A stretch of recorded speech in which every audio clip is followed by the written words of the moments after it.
Laissez-moi vous poser une question qui risque d'être un peu inconfortable. Combien d'heures avez-vous passé cette semaine à planifier des choses que vous n'avez jamais commencées? Combien de feuilles de calcul avez-vous créées? Combien d'applications de productivité avez-vous téléchargées? Et combien de fois vous êtes-vous dit « Je commencerai la semaine prochaine ». Il existe une statistique effrayante dont on parle peu. Des études montrent que 92% des personnes qui prennent des résolutions détaillées les abandonnent avant le mois de février. Ce n'est pas parce que leur plan était mauvais, mais parce que passer du temps à planifier donne l'illusion du progrès sans exiger l'inconfort de l'action réelle. Il existe une différence fondamentale entre la préparation et la procrastination déguisée. Et la plupart des gens passent leur vie sans réaliser qu'ils sont du mauvais côté de cette ligne. Les Japonais ont un proverbe pour cela, Anzuru Yori ou Mugasushi. Littéralement, cela signifie qu'accoucher est plus facile que de s'en inquiéter. Plus directement traduit, faire est plus facile que d'être anxieux à l'idée de faire. C'est une vérité simple, mais elle peut détruire des années d'auto-sabotage en quelques secondes, car elle révèle ce que vous savez déjà au fond de vous. Vous ne planifiez pas, vous fuyez. Prenons l'histoire d'Isaac, un homme de 32 ans qui possédait une collection enviable de 47 livres sur la productivité, des dizaines de cours en ligne sur les habitudes et toutes les applications de gestion du temps possibles. Isaac n'était pas paresseux. Il se levait à 5h30, tenait un journal de bord et gérait un tableur complexe, codé par couleur, pour chaque heure de sa journée. Pourtant, il n'avait aucun résultat concret. Analyste de données junior dans une start-up, il voyait tous ses collègues être promus alors qu'il restait sur place. Ce n'était pas un manque de compétences, mais un excès de préparation.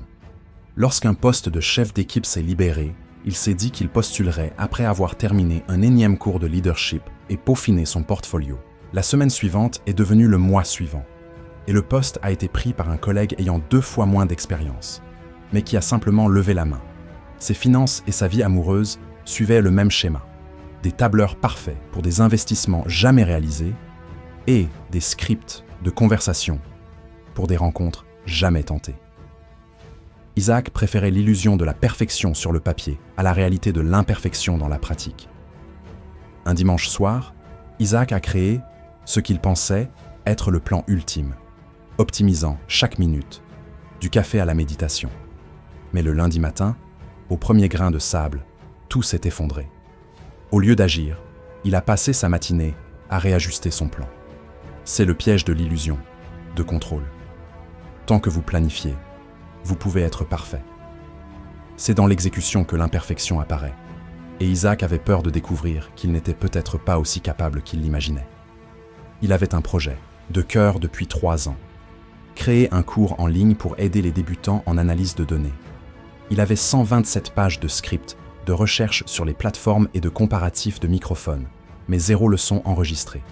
Pendant ce temps, un collègue nommé Marcus a lancé un cours médiocre, avec un mauvais son et des diapositives simples. Marcus a généré des revenus et aidé des gens dès le premier mois. Isaac a ressenti un mélange d'envie et de regret, car il savait qu'il aurait pu faire mieux. Mais Marcus avait eu le courage d'être imparfait, alors qu'Isaac attendait un moment qui ne viendrait jamais. Le tournant s'est produit lors d'un voyage professionnel à Tokyo.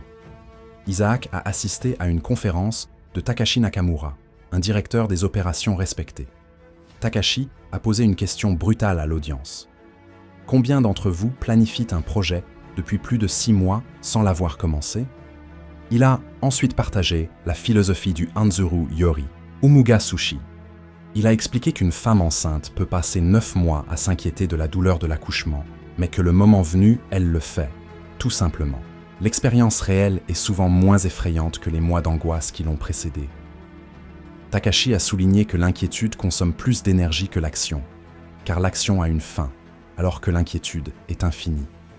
La préparation utile vous rapproche de l'action, tandis que la procrastination déguisée vous en éloigne. Après la conférence, Isaac a avoué ses blocages à Takashi, qui lui a répondu que ses raisons n'étaient que des excuses pour protéger son ego. Il lui a lancé un défi. Enregistrer une seule leçon de 10 minutes avec son téléphone, sans montage, et l'a publiée dès son retour. Ce que beaucoup ignorent, c'est que le cerveau humain est un maître de la tromperie. Lorsque vous dressez une liste de tâches ou que vous achetez un nouveau carnet de notes, votre cerveau libère une dose de dopamine similaire à celle qu'il libérerait si vous aviez réellement accompli l'objectif.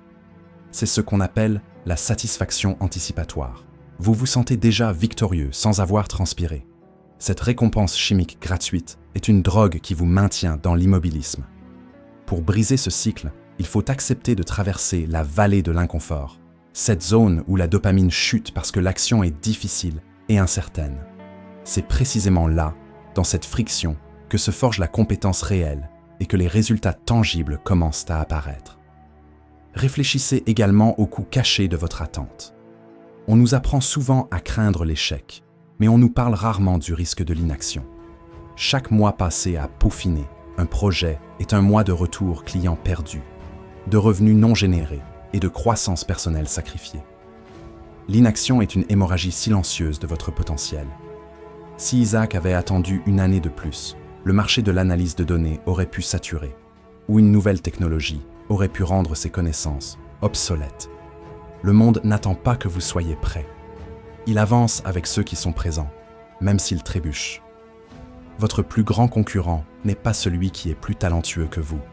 C'est celui qui a commencé pendant que vous étiez encore en train de choisir la police de caractère de votre présentation. De retour aux États-Unis, Isaac a lutté contre ses vieux démons. Devant son téléphone, il a gelé plusieurs fois, voulant un script parfait. Puis, il s'est souvenu des mots de Takashi. La première version de n'importe quoi est toujours mauvaise. Il a appuyé sur enregistrer et a parlé pendant 14 minutes. Il bégayait, l'éclairage était médiocre, mais il a publié la vidéo sur LinkedIn avec une légende honnête. Première leçon, imparfaite mais réelle. Il s'est couché avec un sentiment de soulagement inédit. Le lendemain, à sa grande surprise, il n'a pas reçu de critiques, mais des remerciements. Les gens appréciaient la clarté de son explication et son authenticité. Une femme lui a même écrit que son côté non poli lui donnait enfin le courage de se lancer elle aussi. Isaac a compris une vérité révolutionnaire. Le succès ne vient pas de la perfection, mais de la cohérence. Et la cohérence n'est possible que si l'on accepte de commencer de manière imparfaite. Cette leçon a transformé tous les aspects de sa vie. Il a commencé à appliquer la méthode de l'action imparfaite à sa carrière, obtenant enfin une promotion en admettant qu'il apprendrait sur le tas. Il a ouvert son compte d'investissement avec une petite somme, apprenant plus en 4 mois de pratique qu'en 2 ans de lecture. Il a même rencontré quelqu'un en publiant des photos normales sur une application de rencontre, sans chercher à projeter une image calculée. Isaac a découvert ce que les neurosciences confirment. L'anxiété anticipatoire d'une tâche est toujours disproportionnellement plus grande que l'inconfort réel de l'exécution. En planifiant, nous activons les mêmes circuits neuronaux que lors de l'exécution, ce qui crée une fausse sensation de progrès. C'est un biais cognitif appelé l'illusion de préparation. Mais la réalité est que vous ne pouvez jamais planifier votre chemin vers l'excellence. L'excellence est une direction dans laquelle on marche, pas une carte que l'on dessine. Il y a aussi une dignité profonde dans l'imperfection que la planification rigide ne pourra jamais offrir. Nous vivons dans une culture de l'image où tout semble filtré et sans effort, ce qui renforce notre peur de montrer nos brouillons.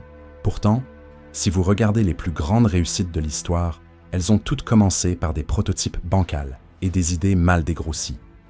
L'authenticité d'un premier pas maladroit crée une connexion humaine que la perfection froide repousse. En acceptant de rater publiquement, vous ne montrez pas une faiblesse, vous montrez une force de caractère. Vous devenez une source d'inspiration pour ceux qui, comme vous auparavant, sont paralysés par le regard des autres. Votre vulnérabilité est en réalité votre avantage concurrentiel le plus puissant. La philosophie complète que Takashi n'avait pas encore révélée à Isaac est celle du Kaizen adaptatif. On ne s'améliore pas en planifiant la version parfaite, on s'améliore en créant une version 1.0, en recevant des retours, puis en passant à la version 1.1. 2 ans plus tard, le cours d'Isaac comptait 15 000 étudiants. Ce n'était toujours pas parfait, mais c'était complet et utile. Il avait compris que, L'action imparfaite génère des résultats réels et des apprentissages, alors que la planification parfaite ne génère que du vide. Lors d'un second voyage au Japon, Isaac a remercié Takashi, qui lui a simplement dit « Je ne t'ai donné que la permission de faire ce que tu savais déjà nécessaire. » Isaac n'était plus celui qui planifiait sa vie, il était celui qui la vivait. Enfin, comprenez que la clarté ne vient pas de la pensée, elle vient de l'engagement. Vous ne pouvez pas penser votre chemin vers une solution complexe. Vous devez la construire, pièce par pièce, dans le monde réel. Le secret n'est pas de réduire vos ambitions, mais de réduire la taille du premier pas jusqu'à ce qu'il devienne impossible de ne pas le faire. Si l'idée de lancer votre entreprise vous paralyse, contentez-vous de passer un coup de fil pour demander un renseignement. Si écrire un livre semble insurmontable, écrivez une seule phrase aujourd'hui. La magie réside dans l'élan. Une fois que l'objet est en mouvement, la friction diminue. Alors, fermez cet onglet, posez ce stylo de planification et faites cette chose que vous redoutez depuis si longtemps. Le futur ne se planifie pas, il se commet. Alors, je vous pose la même question que Takashi. Quel est ce projet que vous planifiez depuis des mois ou des années? Ce rêve qui vous hante sous la douche ou dans les embouteillages? Vous avez des excuses, le temps, l'argent, le manque de connaissances. Mais ce sont des peurs, déguisées en logique. Vous avez peur d'être imparfait et de découvrir vos limites. Mais en attendant, les années passent et vous risquez de vous réveiller un jour en réalisant que vous avez passé votre vie à planifier une version de vous-même qui n'est jamais née. Faire est plus facile que de s'inquiéter. Vous avez déjà dépensé assez d'énergie à imaginer des problèmes. Utilisez cette énergie pour faire le premier pas, aussi petit et maladroit soit-il. Écrivez ce premier paragraphe. Enregistrez cette vidéo de 5 minutes. Envoyez cette proposition. Ne cherchez pas à faire le pas parfait. Cherchez juste à faire le pas suivant. L'excellence n'est pas une destination, c'est le mouvement. Arrêtez de planifier. Commencez à agir. Et laissez l'imperfection devenir votre plus grande force. Soyez présent. Marchez avec honneur. Et suivez le chemin. Car au bout du compte, tout ce qui est réel dans votre vie commencera par un acte imparfait.